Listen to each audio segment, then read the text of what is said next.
Hi, welcome to Jennifer Application Performance Management. At this moment, we'll proudly introduce a new improvement feature in Jennifer, and we call it StackTrace Flight Recorder, or SFR. SFR is used for performance analysis based on StackTrace, which can improve the performance of an application with less resource usage. SFR focuses on the entire method performance of an application. SFR is the enhancement of the StackTrace feature in the XView profile function. It's a dedicated screen that can be accessed from the analysis menu. SFR can retrieve stack information collected after installing the Jennifer agent on the data server. SFR consists of three components: the FlameScope, the top method, and the FlameGraph. Let's roll into FlameScope first. FlameScope is a chart with many red squares at the top part of the screen. The x-axis and the y-axis of the FlameScope chart determine the passage of time, where each square represents 1 minute of stacks collected. The red color shows how many stacks that fell in the time range. The higher the number of stacks collected, the darker red it will be. The less the number of stacks collected, the color will become lighter, and it becomes white when no stack is collected.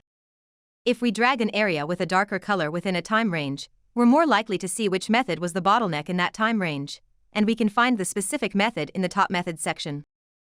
The second component is the top method. The top method indicates the distribution of the methods running at the time the StackTrace is collected. If you see a user-created or familiar method here and have a higher percentage, the method is likely the bottleneck. Suppose we reduce the frequency with which a method appears at a noticeably higher percentage, either improving performance or finding and replacing better alternatives. In that case, we can drive a performance boost in our application. The last component is the FlameGraph. The FlameGraph visualized the call relationship of each StackTrace based on the selected area in the FlameScope. The top of the stack represents the beginning of the stack, and the progress towards the bottom of the stack indicates the progress of the call till the progress ended. The different colors in the FlameGraph indicate the different application packages.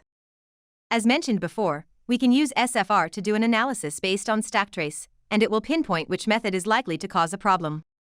The following screen is an example of the SFR screen after performing a search and finding the method that causes a problem.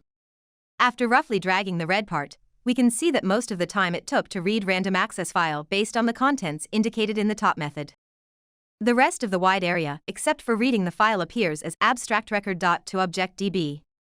The submethods are realtime objectRecord.read, which reads the bytes from the input stream in a predetermined order and converts them into objects. This part occupies 19.05% of the total. First attempt to improve it: instead of handling the bytes using input stream, I've implemented it using byte buffer. Then here is how the SFR screen will be after improving it. The red color on the FlameScope is lighter after the improvement is made. It implies that the time of the call requested takes a shorter time. The FlameGraph at the bottom shows that the abstractRecord.toObjectDB has been reduced to 9.03%. Numerically, we've reduced the call rate by 10%. Then, I try to read it using a memory map on the second attempt. Now we can also see very little random access related content in the top method. So that was a brief explanation about the SFR or StackTrace Flight Recorder. We look forward to seeing how the features implemented this time can help with performance analysis as a complementary relationship to traditional profiling-centric analysis. See you again in the upcoming videos. Thank you.